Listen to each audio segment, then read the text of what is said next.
So I think it's different for each person. Yeah, if someone's trying to do what I do, it's not going to work for them. It's what works for me. You know, it's what getting up every day, going to bed at a certain time. That's just what works for me. But the discipline, I think, is behind that. The discipline is sticking to that. It's the consistency. See, that's where I believe it's actually the motivation behind that. Because if you said, all right, get up at 4:30 and that's leading to this positive outcome, and then they get up at 4:45. Right, okay.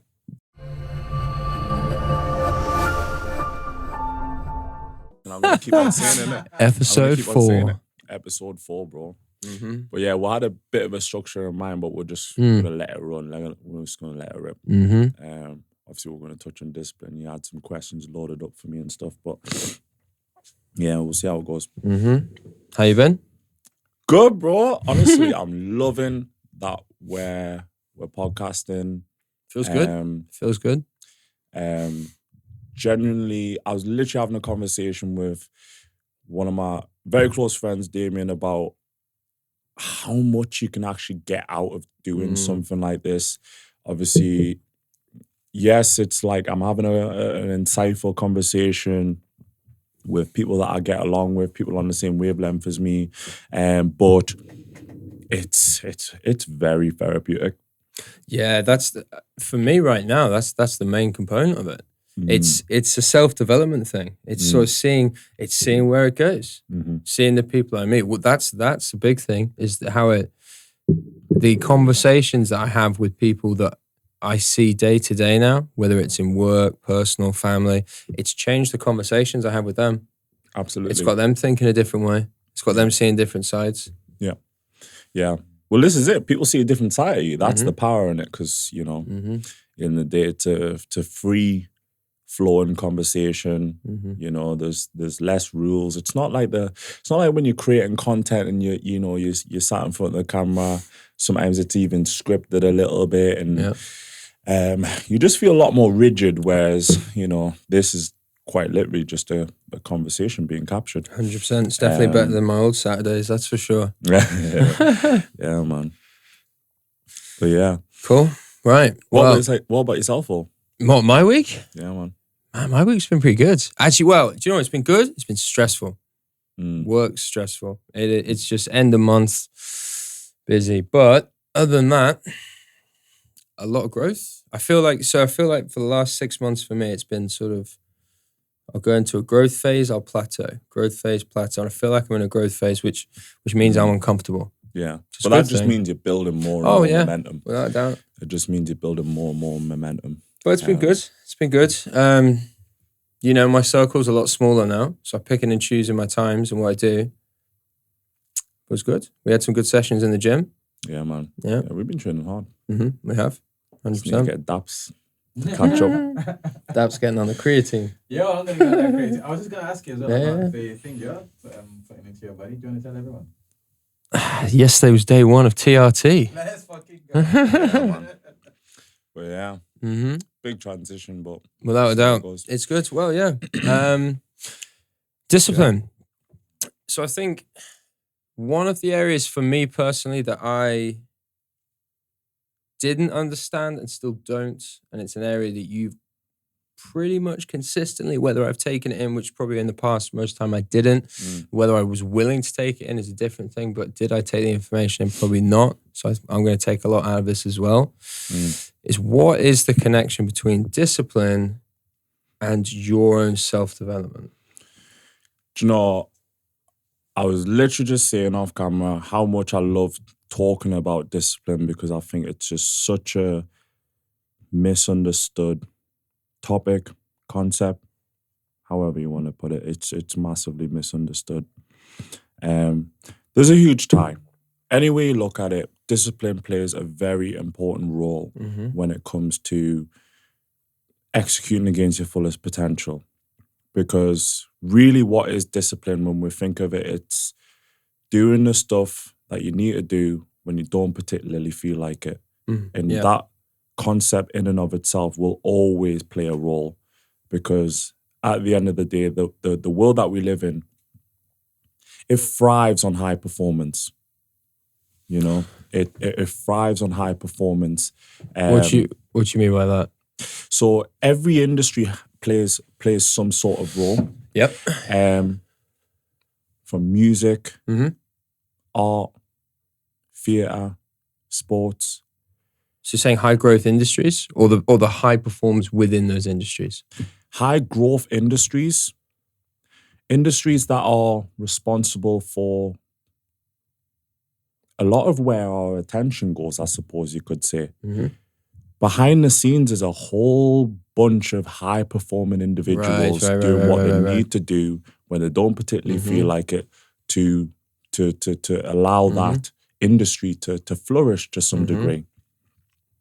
And that's what I believe the role of discipline actually really comes into it, because it's like, yeah, if you've got I don't know, a global TV show or film production, and the producer, the editor, the director just kind of be asked to do what he needs to do, it's like shit's not gonna get done. Yeah. So like discipline and people on an individual level executing against their fullest potential, it plays a role.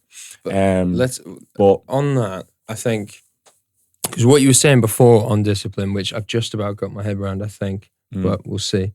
For me, I agree with what you're saying. It's doing the stuff that you don't want to do. It's showing up for yourself every day. That resonates with me. What we were discussing just before we started doing this was, your argument was everyone's disciplined. My argument was how are the unsuccessful people disciplined? And then that opened up a whole rabbit hole, which we'll go down as much as we can. But on that, what you spoke about there was high growth industries. So that is what I'm talking about when I say successful, or whatever is successful to someone subjective. But those are the top performers. What you were saying before is everyone's disciplined. So let's touch on that, I think. Yeah, so the reason why I was saying to be like precise, what I was really getting across was everybody is disciplined to some degree. Okay. Rather than everybody is disciplined to this to the same degree. To some degree, and to the same degree is two completely different conversations, right? But it's like you could make an argument for yourself how disciplined you are, but as soon as you step in a room with a whole bunch of high-performing individuals, you're probably going to see eventually how disciplined you actually are, because you get found out quick. Find out very quick. But what I was referring to is everybody is disciplined to some degree, because from the person who you perceive to be the most lazy individual in the room, you could argue that's also the person who is least inspired. Yeah. Yeah, that I understand. Yeah, but that person is still inspired to do something. They'd be dead otherwise. You're not inspired to breathe, mate? All right, you're probably going to die then. Do you know what I mean? So biologically speaking, we are hardwired to be inspired to do something. That's my point. And so on that, are you saying there's some sort of structure where people are almost programmed to be disciplined in all different areas because that's a necessity?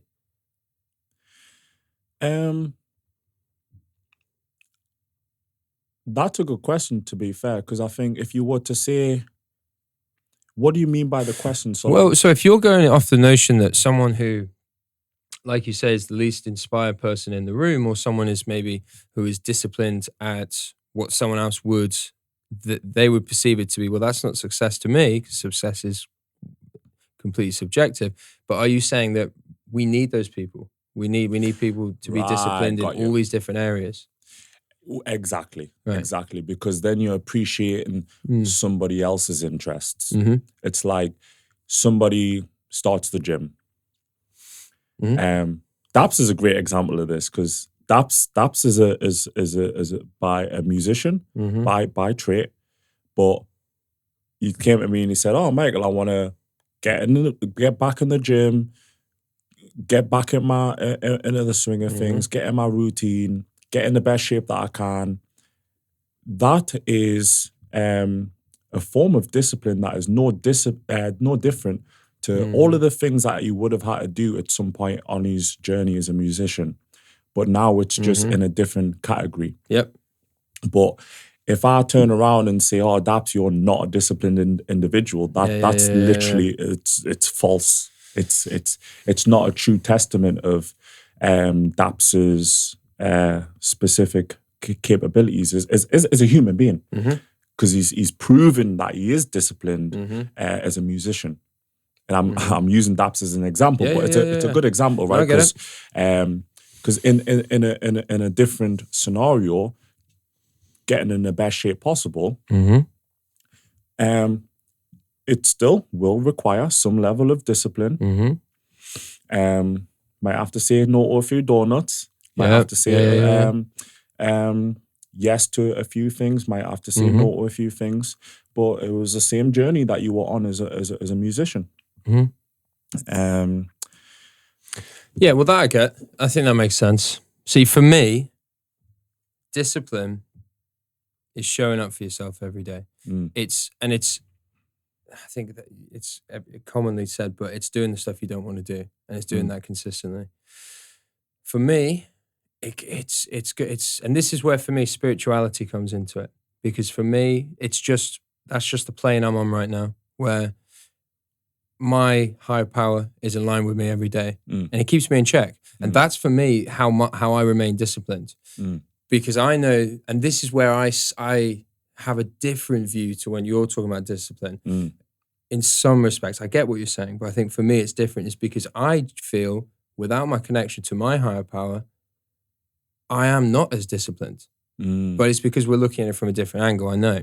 But for me, my higher power is down to little things. If I've cooked a meal and the washing's up there, no, I'll do that later. And then I've got this thing in the back of my head. No, you would do you that say now. that's you becoming enlightened to what you believe is your purpose, though? I think it's down to me becoming more consistent at doing what I don't want to do that I know. And also, actually, I read this the other day. It's doing now what you don't want to do for yourself later. Something along those lines. I probably butchered that, right? Yeah, exactly. Yeah, that's it, right? And so everything. So when I get up and I don't want to get up at 4:30, and I don't want to go to the gym that morning.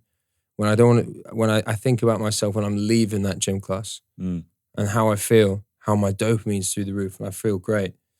But I believe that for me, it's just what's worked for me. Yeah. It's handing over that control to someone else. My concern with it is it's very one-dimensional as a message to somebody who isn't yet so disciplined. Yeah, I agree. And the reason why I see it as being quite one-dimensional is because if somebody came to you and said, "Oh, Alex, I want to also experience that outcome. I feel good and I'm in a good routine." Yeah. If they make the assumption that the only method is to do what you do, to cultivate discipline, then you've done them a disservice, because it absolutely would not be the only method or strategy. It's one of many. It might be one that is effective. Is it a method or is it just a set? It's just like it's a process. I think it's different for each person. But I think it's if someone's trying to do what I do, it's not going to work for them. It's what works for me. You know, it's what getting up every day, going to bed at a certain time. That's just what works for me. But the discipline, I think, is behind that. The discipline is sticking to that. It's the consistency. See, that's where I believe it's actually the motivation behind that. Because if you said, "All right, get up at 4:30," and that's leading to this positive outcome, and then they get up at 4:45. Right. Okay.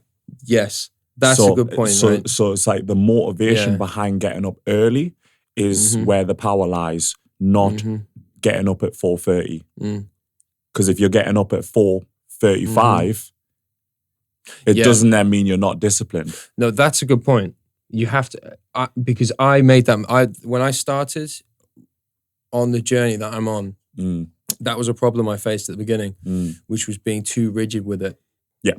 And I would knock myself if I didn't get up at 4:30. I would knock myself if I didn't go to the gym a certain day, if I didn't do the little things I structure in my day, and it would throw me. So I realized I had to be flexible with that. And that's where my resistance is, because you get a lot of one-dimensional motivational speakers saying, you need to read 100 books a day, 10 ice baths. And if you don't do that, it's you're not a disciplined individual. You don't like ice baths, do you, mate? It's like, oh, mate, like me in an ice bath.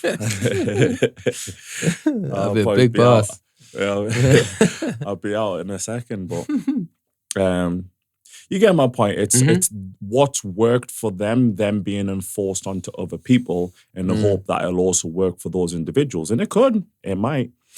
It's not to discredit the method or the strategy. It's just that if you actually wanted to get through to that person, you need to approach it holistically. You need to approach it from a multi-dimensional perspective, as in, okay, what motivates this individual? Where does that motivation stem from? Yeah, that's true. I agree with that. I mean, I think motivation, you've got to be motivation driven. But then does that not counteract what you were saying before, where you're saying that everyone is disciplined in some regards, but how can you be, if someone's disciplined in an area that isn't, the way that I might see it's not being positive, is that person motivated to do that? Yeah, well, I mean, it's like you can channel energy in multiple places at once. Where the energy is channeled is one question. Yeah. But then the intensity of it is another thing. So it's like, as a disciplined individual, you can still watch a TV show for 15 minutes. Yeah. It ain't gonna kill you. That's true. You know what I mean? But if you watch 15 minutes of TV every day, that's a different conversation. If that then turns into 5 hours every day, that's a different conversation. If that then turns into 12 hours of the day every single day, that's a whole different conversation. Yep. So it's like where you go with it, like the intensity of where that energy is being channeled is one thing. But then we'll talk about frequency as well. Yep. So it's like, okay, the frequency in which you do something is another factor. That's another question mark. But all roads don't lead back to discipline is my point, because is discipline sustainable without motivation then? Is discipline sustainable without motivation? Absolutely not. Absolutely not. Because if I am going to be a disciplined individual, the motivation for becoming a disciplined individual is I want this, and this outcome to manifest. So that's something that you're striving towards. What's motivation actually there for? It's to push us towards something. So remind you why you're doing the stuff. Yeah, so the very fact that you actually have been a self-disciplined individual as something that you want to do or something that you want to embody is living proof that motivation plays a key role in the sustainability of that discipline. Because the reason why you want to become a self-disciplined individual reveals your motivation. Yeah, that I get. I think for me at the moment, my motivation is multifaceted, because it's I want to be a better person every day, but I now, for the first time in probably, I reckon 6-7 years, I feel that I have the self-confidence it's building back where I want to do some cool shit. And what I mean by that is I want to find my limits. So that's as far, I guess you could delve into it more, but there's not really much point. Like, that's my motivation. My motivation is spending the next 12 months figuring out where my parameters are. What can I do? What can I achieve? And the main things for me is who I'm spending my time with. Completely changed. So my environment. The real power and discipline is it always serves you. Yeah. It always serves you very, very well. There's never a point in your life where being a disciplined individual is going to stop serving you. Because if you have the ability to do the things that you need to do when you want to do it the least, that will always serve you, because you're much more likely to be consistent in what you are trying to do or achieve. So discipline is a key factor when it comes to consistency. So yeah. No, I agree with that. And I think it helps you, it's for me at least, it's helped me in all areas. Because by me having my sort of my core discipline day to day, I find it's acting on, it's facing life head on. Because trust me, when I say I used to avoid that at every possible avenue I could. If I could delay something and not deal with that problem for 24 more hours, I would. But then you get 24 more hours and I'd try and push it back again. But the pressure, the stress that all brought with me, whereas now it's, right, I mean, what we were talking about, what was that app earlier? One sec. Yeah. I had to download it then and there, or else that's never getting downloaded. Makes sense. That's forgotten, gone. And that's just the way my head works. So discipline for me is, right, do that then and there. Don't just go, don't lie to yourself, or for me, lie to myself and say, right, yeah, okay, I'll put that in my notes and I'll go back to that later. No fucking way will I go back to that. That'll be forgotten about, and it'll be in there with a list of other 20 things I've said I'm going to do and now I'm not going to do. So that's just, but potentially that's just a way a tool that I've found to help me be disciplined. Do you think you need discipline to imagine how you want your life to look? Okay, I think I see where you're going with that. Yeah, no. You don't? Yeah. So once you have a clear picture in your mind as to how you want your life to look, pursue it. Right. And then then you need the discipline to pursue that. Or the problem is people don't say, oh, who do I need to be around? Yeah. So they fall at the first hurdle because they haven't even questioned, oh, do I actually need to change the conversations that I have? If you don't question that, then it's like every single day, what are you talking about? Yeah, because that I get, right? Because how many people, there's probably, most people at some point have a motivation that they want to achieve, but that's when the percentage drops off massively, because then it's the people that actually do what they have to do it. And because what I think is one of the common things is, or at least that I've had, is people will put you down with that. Do you want to know the most bullshit statement that I've ever heard? Yeah, go on. Motivation runs out. So what would you say? How could motivation possibly run out? You'd be dead. There's trillions of cells in your body working to make sure they follow your every single command. Mate, I get that. So when motivation is completely gone, you're dead. Mate, but that's what I think people do almost daily, is they finding ways to numb their, not necessarily numb their motivation, but numb the fact that they are not prepared to do what they need to do to achieve that. Do you know? I honestly think so many people how else can you become so structured to a 9 to 5? I'm going to do this 9 to 5. I'm going to push myself maybe 50% sometimes. Other times I'm going to come in, I'm going to do the bare minimum to make sure I don't get fired in the job I'm in. How many people do you think live that? Well, I think, would you say people are more intelligent on an individual level or collectively? Oh, individual? Collectively, it becomes like sheep. Yeah, exactly. Yeah. So that answers the question in and of itself, right? So when you put people in a group, because we're social creatures, all of a sudden everybody wants to follow the crowd because no one wants to stand out.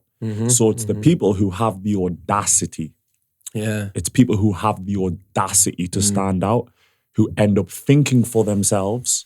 It's uncomfortable, that process, though, isn't it? Of course it is. Of course it is. A lot You're going against the grain of your nature as well, because you're a social creature. Why would you not want to cooperate with the masses? Why would you not want to do what everybody else is doing if it's working for other people? It goes again. It's easier. It's easier to do that. Absolutely. Mate, I still, to get properly into that, it's still uncomfortable for me to do this podcast, because it's so far removed from what I normally do. Yeah. And the people that I used to spend time with the people I see day to day. It's so far removed from the version of myself that they see that's an uncomfortable area that I'm going through. I'm working through it because I believe in it, but that's something which I'm encountering at the moment. But it's fascinating, it's interesting. But I'm breaking through that. I'm trying. It's so much easier for me to not share the content, to not do that, and think, oh, it's okay. These guys are going to share it. They're going to do that, and that's me being really honest about that. Yeah. But the overriding factor is, I don't want to be that sheep anymore. And I'm not. But actually, it's not that I don't want to be. I'm not. But it's still so easy at times to try and revert back to type with that. Absolutely. For me, I just don't give a fuck, to be honest. But, no, mate, but that's what I love about you. You don't. Yeah. But the reason why is because you get to a point and you realize you can't avoid judgment or criticism unless you say nothing, do nothing, become nothing.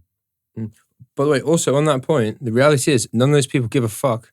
Like, that's the other point, right? So I'm worrying about opinions of people who don't actually, for one, 90% of them don't have an opinion on it. That's me creating something in my head, putting blockers in for myself, putting blockers in for the goals that I've said I want to achieve. Yeah. I'm creating the roadblocks for me to achieve my goals. That's funny. Yeah. I used to call it the ABC of life. Yeah. Audacity, bravery, and courage. Yeah. Because like they're almost like at every stage of your life when you're facing some level of discomfort, you come back to one of the three. Yeah. You either need to do something that's in alignment with audacity, bravery, or courage. Sometimes one of the three, sometimes two out of three. I like that. Sometimes all three. But it's like the keys to just letting yourself be. Well, that's definitely getting clipped. ABC. ABC of life, bro. I like that, mate. That's cool. That's good. But yeah, man, like discipline is a tricky one, bro. Because I honestly think it's just so misunderstood. I'll die on that hill in saying discipline is not what you cultivate; it's what you emulate. Because if Expand we think on that, well, if you think back to your childhood, and you think back to like the things you enjoyed as a kid, did you need discipline to do those things? Nope. Absolutely not. No. So it begs the question, well, as an adult, why do you need discipline to do the things that you still enjoy? The question is, well, do I actually enjoy it? Yes, right. Okay. Okay, so why don't I enjoy it? Is there a way you can make this enjoyable? And then that begs the question, okay, well, how do I make this process enjoyable? Explore it. Until you explore it, you don't know if you can actually get to a point where you can do things that are extremely hard, do things that are extremely difficult, and still enjoy it. Because the irony is the best performing people, they do hard shit, but they enjoy it. I embrace the suffering, for sure. Like that, I've said that a lot recently. Yeah. I think, so for instance, with training, like that's how I get my dopamine now. And I embrace that. And the tougher the session, the more I get out of it. I think it's just the moment you do say, right, I want to level up in this realm, I want to level up in this realm, you have to look at that realm and think, am I the blueprint? Am I seriously the blueprint for succeeding in that realm? And if you're not, what are you going to have to do? You're going to have to emulate something. You're going to have to emulate someone. Do you know, on that, right, that's something that's just clicked in my head the last couple of weeks. I always used to think, how are people achieving these successes? How are they hitting their goals time after time? And I always thought it would just click, or you got to a point where something would happen that would allow you to achieve that. What I'm realizing now is you just have to start doing stuff. Yeah. All you've got to do is start doing whatever you're talking about, start doing it. Yeah. Fail fast, fail cheap. But if you don't start it, it's never going to happen. And it sounds so basic. Yeah. But I was always waiting for something. I was always waiting for someone to come into my life and say, you've got to sort all this shit out. If you want to do this, here, I believe in you. You've got the great characteristics. You've got good basic traits. I'm gonna back you. Yeah. That doesn't fucking happen. You've just got to do it. Yeah. It's externalizing the power that lives within you. So many people do it. Oh, I'll wait until I find the coach. I'll wait until I find the mentor. I'll wait until I find the friend. I'll wait until I find the co-worker. Say, no. All that you want lives within you. People, I was saying this earlier, people don't change. They just enhance and amplify what already lived within them.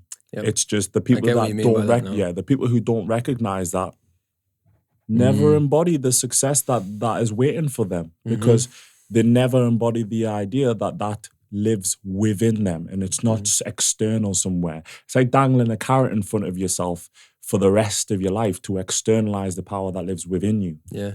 You know what I mean? Yeah, I do. I think I now I get what you mean when you say that everyone is disciplined, but it's what your motivation is. But now I think adding on to that, it's not just what your motivation is. It's actually, this is a point then. So you can have the motivation, you can have the discipline, but how do you begin that journey? Is there a starting point? How do you get started? Because in my view,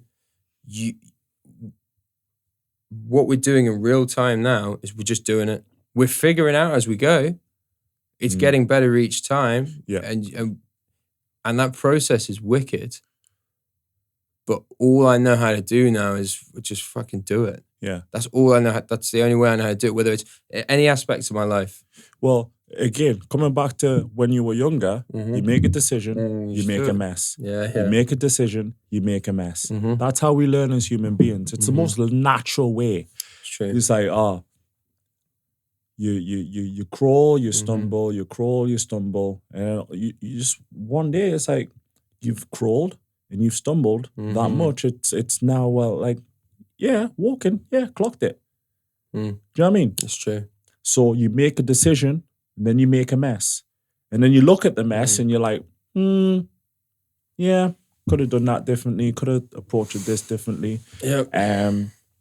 But people are afraid of making a mess because they're either judging themselves, critiquing themselves, so they're not giving themselves grace. Yeah. They're not giving themselves an opportunity or room or space to learn and grow and develop as you should, as you're supposed to, because that's give yourself time as well. Takes time. If your goals are big, then it's going to take you a while to achieve them. But was it? I don't know if it was. Were we talking about this? We were talking about decades. Yeah. Yeah, we were talking about. Well, how do you take a flight if the runway is like 10 centimeters? Yeah. It's not going to happen. Yeah. And everything is now, instead of it was day to day, just 24 hours. Now it's, we've put plans in for the next year, different type of plans, whether it's fitness, well-being, whether it's business. But we're also now like, well, what are we going to do over the next decade? Yeah. And but it's like the person that was speaking to you when you first went in rehab and they said that joke to you, like, you only have to change one thing, everything. Yeah. It's like, well, when you picture in your mind, I want my life to look like this, you've done the same thing. You've just literally said, there's like everything needs to change. So that's where people get stuck. Yeah. So they're literally now are fighting this battle where they're trying to change everything. Yeah. When in reality, it's like, well, okay, what am I working with? If what I'm working with is just not what I need to like build a house, it's like, right, okay, maybe stop using sand and like pick up some bricks. Yeah. So like sometimes you do have to rewrite the whole script and go, right, blank canvas, where's the bricks at? This sand stuff ain't working. So sometimes you have to do that. But I think that's the easy part, I think. The easy part is going, right, I want a fresh start. That I think a lot of people probably can commit to. I think it's then getting comfortable with marginal gains and like very small marginal gains, not necessarily seeing consistent growth. And I think that's probably where people fall off. Well, it's a question of indifference because you can't manifest something if you still want it. You manifest what you already have mentally. If you already got it, you know it's coming. So when we talk about being patient, but that takes a lot to get to that level of self-belief, I think. Yeah. Because I get it, like you've been there all the time I've known you. I mean, you've had a couple of times you probably didn't have that. Is it self-belief or is it conviction though? Because when you say I mean, it's two sides of the same coin, really, isn't it? Yeah. But I agree. But I think that's a tough point for someone to get to, where they're willing that to happen. Or no, someone can will it to happen, but do they have the conviction to manifest it in that way? I just from my experience, I've been at such points of hopelessness where the idea of this is definitely going to happen, that took me a long time to get to. Now I get it, but that's still something I'd say I still lose track of that. I had a moment today where I had this sort of, my head was really chaotic again. And I was going, have I taken on too much? Do I need to step back in certain areas? It was more to do with a couple different aspects of my life. I was going, have I handled this correctly? Yeah. And I panicked. I was in that fight or flight mode. Which makes sense. I pulled it back, but I still have those moments. Yeah. I think you just got to die on that hill. Because you just got to say to yourself, you've got it. You've got it. This is what I want. This is what I'm working towards. And the fact that you're saying to yourself, I'm willing to die on that hill is the reason why you actually attract it. That's it. When you make that commitment, of, right, I'm going to die on this hill, when you go all in that respect, that changes everything. And that's the point that I would be completely lying if I said I am at that point with anything. But I understand it and I'm building towards that because it takes because what's going to happen is going to happen. Thy will be done. Yeah, like it's already acting out. You've just got to walk. You just got to walk it. Well, this is it. And fear is a funny thing, right? Because your death is promised. Everything in life is risky because of that. Because, well, you don't know what's going to kill you. Yeah. But you know that your death is guaranteed. So you know it's coming, but that's what causes the risky nature of your existence and everything that you pursue. But fear is, I heard a really good way of someone putting it across. I think it was false expectations appearing real. So it was something along the lines of that. So false expectations appearing real. So because it appears to be real, you believe it is, and so what you believe then becomes like a self-fulfilling prophecy. Rumination, right? So rumination is when you either internalize and consistently revisit potential negative outcomes of different aspects of your life, they become actuality. If you live in that negative environment too often, this stuff starts to go wrong in real life. Someone said this to me years ago, a guy that at the time I took in nothing of what he said, but I was at the point in my life where it just seemed everything was going wrong. I was getting flat tires. I was late on all these payments. And there was all this stuff, and my work, my relationships, everything was going I couldn't see any light. But he was saying to me, he said, not about rumination, but he was like, you're in this negative mindset. And I was. And it just kept compounding and compounding. And eventually, not necessarily through what he said, but it did change. But 100% I believe in that. If your mindset is negative, that stuff starts to play out. I said to people when they're making calls, if you go into a call with a negative mindset, then suddenly, I've spoke to so many grumpy people today. Well, are you happy? No. Do you think it's just pure fluke? You spoke to 100 grumpy people today? No, it's because your outlook's negative. And sometimes, the only thing that would flip the script for that person is an alternative experience, but it's a paradox because you can't attract that experience until you become a reflection of it. You know what I mean? That's true. But we delved into a lot though. Yeah. I think with discipline and all that is tied to it. Yeah. We've had discussions before in the past about spiritual practices and what kind of role it might play in regards to discipline. What's your honest take on these spiritual practices? Because again, I know people have very mixed views Mm-hmm. on certain spiritual practices and what you can get from it and whatnot. But Well, for me, it gives me, I think so. What we were talking about before, right? It's coping with, if you want to achieve a goal, there's going to be tough times, good times, hard times, low times. It's all part of the journey. Me having my connection to my higher power, which is God, it gives me a justification for right and wrong. It gives me a moral compass. So it gives me that the guidelines I need to follow, and it takes all the control away from me. So I'm just acting it out. You know, my plan's already done for that day. All I can do is I can ask God to remove my character defects for that day. I can ask God to. Is there a reason why you externalize that power though? To Accountability. a higher being. Or higher power, I should say. It takes the pressure off me. If I believe it's out of my hands, but I believe that by me giving my power over to God, and for me being a better person that day, my path's already laid out. And as long as I do the right things, I do well by what my higher power expects of me every day, which is just to help others.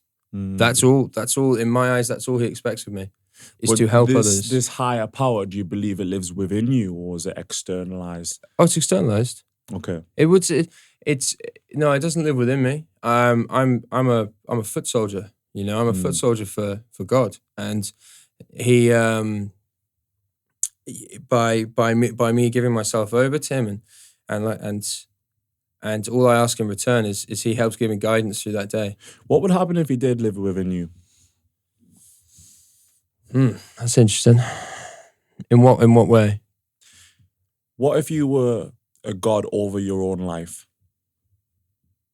When I was a god over my own life, that ended very fucking badly for me, and that's the whole reason why I'm where I am today. I thought my ego was through the roof. I thought I was God. I had this. People. How many times in the past did you probably try and tell me stuff that you've told me in the last 6 months, and I've taken in, and I'd nod you, hey, I'm going to do all that, Mike. But were you not made in God's reflection? You could. Yeah, you couldn't. No, well. So this is how I see on that. I believe that God was always stood by me. He was always by me because I believe if he wasn't, I wouldn't be here today.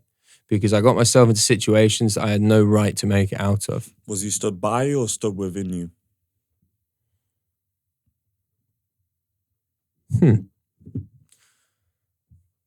He was always a part of me, yeah. So I see what you're saying, yeah. See what I'm saying? Yeah. And that's my issue with externalization. If you believe in God, does it serve you to believe in the idea that he lives within you? Absolutely. Of course it does. Because then God's with you everywhere you go, at every stage of your life. Not stood by you, because then you're like, oh shit, I'm going through this shit. Where's God? Where's God? So that's where people get stuck, bro. That's true. Because they're like, oh yeah, I'm a Christian. I pray every single day. I'm going through all this stuff. Where's God? Where's God? Where's God? You're looking for something that lives within you. You see what I'm saying? I do. I do. I see what you get with that. But I think it's also because people, at least for me in the past, because I've not always had this connection to a higher power. I used to be the complete opposite, because when shit got bad, I'd be like, all right, maybe now's the time to pray. So I'd pray when shit was really bad. Oh, fucking nothing got fixed there. That's all bullshit. Yeah. Whereas now I understand, no, it's not. It's my higher power isn't there to give me everything I want. My higher power is there to guide me. But that means guide me through when he needs to check me, when it guide me through the good times and the bad. And it's about giving. So I ask my higher power every day to give me an intuitive thought that is going to help me progress that day. And that could be in any capacity. But what it does, it allows me to delve into areas of, for me, why am I'm feeling really anxious, or I'm feeling really angry. Why? And my higher power helps me understand that. And it tends to be, well, you haven't done this. You lied about that. Is that your higher power, or is that your higher reasoning? I think you could interpret it in both ways. It's just for me. We're talking about discipline. I have to be disciplined in that regard of my life. So, and I think, but that, without going into the whole too deep into that side of things, I think for me, that's what religion is. It gives you, I agree. it works for whatever it works for that individual. However structured, however extreme you need it to be for you, if that works, it works. It could be completely different for someone else. Do I know a tool? You know, I've had Christians come up to me because I wear my cross every day, and they've asked me about it. I don't know much about it. All I know is, God is my higher power. Do they ask me something about the Old Testament? I don't know any of that. Am I going to see you at Northumberland Street handing out leaflets, bro? Definitely not, mate. Like well, maybe a preacher. You look like the preacher of what's that series? Peaky Blinders. You know the preacher of that? I've not seen it, bro. I think you have to get that clip up. What they're called even? Evangelists? Yeah. Yeah. Nope. You're not going to turn into an evangelist. Oh, definitely not, mate. I haven't read the Bible. But you see, I have read the AA book.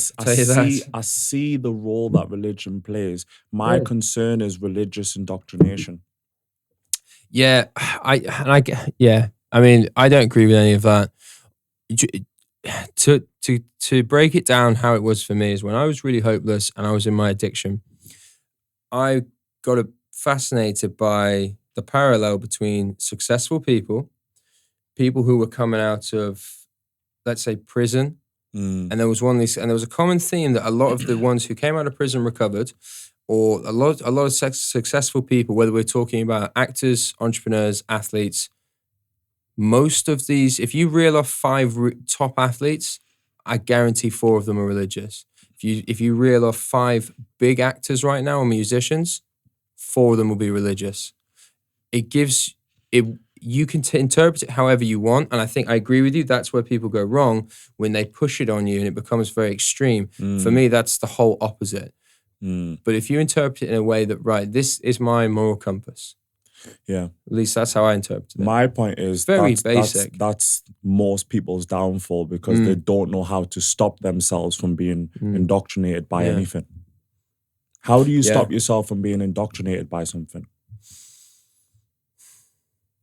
I don't know, because I think I was looking at it from a different perspective. I was looking at it as not being someone being indoctrinated. I was looking at the people who are pushing that. Because that's what I think's wrong. The people that are pushing it. Because the people that become indoctrinated, they tend to be people that are really at a point of weakness. It's what they need. That's always what they think they need. Someone's showing them love and affection. So the information they're giving them, they're probably going to be more open-minded to taking it in than maybe we would. So I don't know. I think that's a big topic to go into. Yeah. But I think it's more down to, why are the people... Because from my experience... To stop yourself from being indoctrinated by an ideology or by a religion, you just have to investigate it. You have to think for yourself.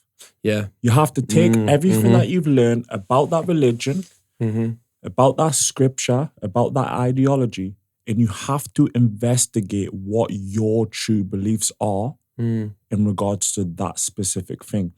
Because if you don't do that, then... it's right, I've got this blueprint in front of me and I can follow it.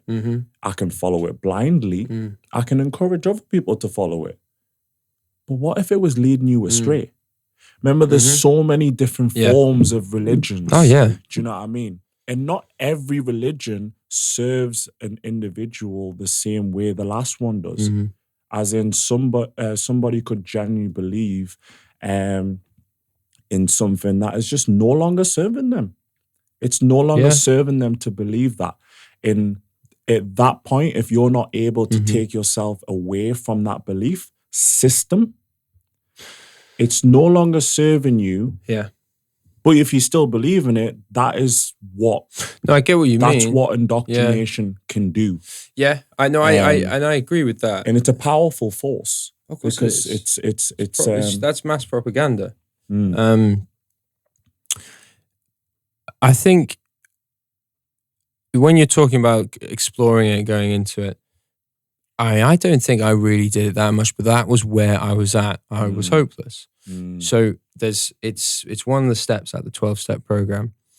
And it's essentially you believed. You have to connect with something. You have to believe there is a power greater than yourself. Yeah. Because once you believe that, then you're handing yourself over to this higher power. Yeah. Essentially saying, I can't do this on my own. Can you help me? I think what it does is it's fantastic for creating an ego death. Oh, yeah, 100%. Without a doubt, it's death of your ego. Yeah. Because it's you're surrendering your sense of self to let something in, let something else in. And I think that in itself is very, very powerful. But I think on that point, that is, at least if we're talking specifically from my experience in recovery, that's an area that so many people struggle with. There's so many people, because it tends to be when you potentially could benefit from some form of higher power or religion, most of the people in those areas have probably given up on it. So to come round to the notion of, especially when they hear the word God, like when you hear the word, like when I first heard the word God when I was going through my recovery, it's like, fuck that, man. Like, I don't believe in that shit. But you interpret it, or at least for me, I was open-minded and I was willing to interpret it in a way that worked for me. And that's making it really basic. So I think, because there's no belief that's more empowering than the idea that God lives within you.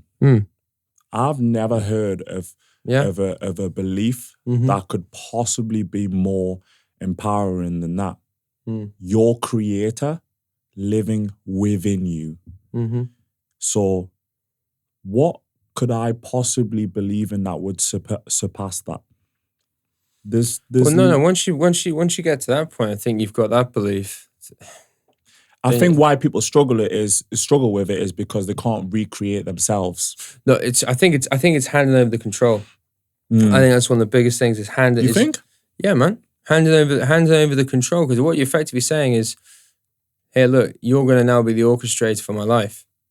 You take the reins. What I've done so far, it's not really worked out. Can you ever go? But then what you've got to do is you've essentially got to do pretty well, for at least from my experience, I've got to do very basic stuff every day to remain aligned to that side of things. But I think it's... Do you believe God gave you free will though?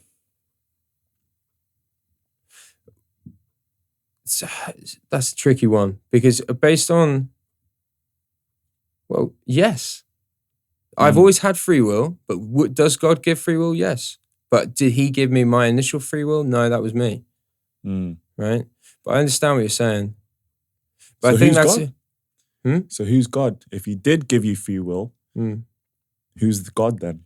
If he didn't give you free will, who's God? Is it you or him? That's definitely him. When I'm God, it doesn't end well, brother.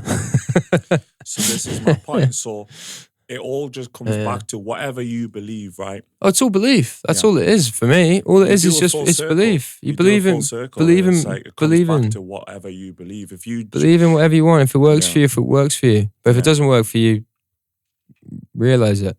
I just find that when you say you believe in God, that's like step one. See, the funny thing is, if you're talking about the 12 steps, that's basically a step one, yeah.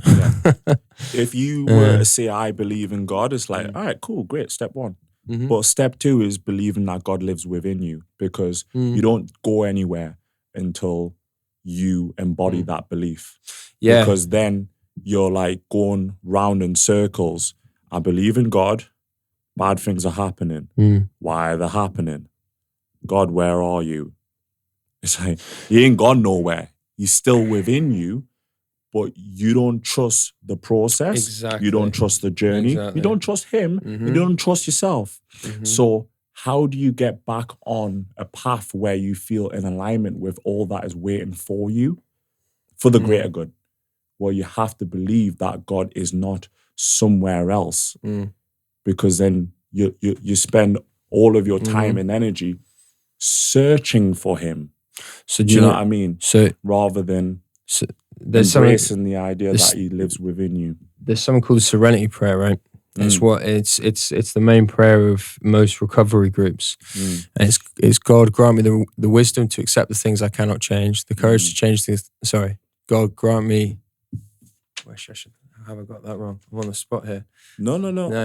I think you are on the right track there. No, it's God grant me the serenity to accept the things I cannot change, the courage to change things I can, the wisdom to know the difference. Yeah. Right?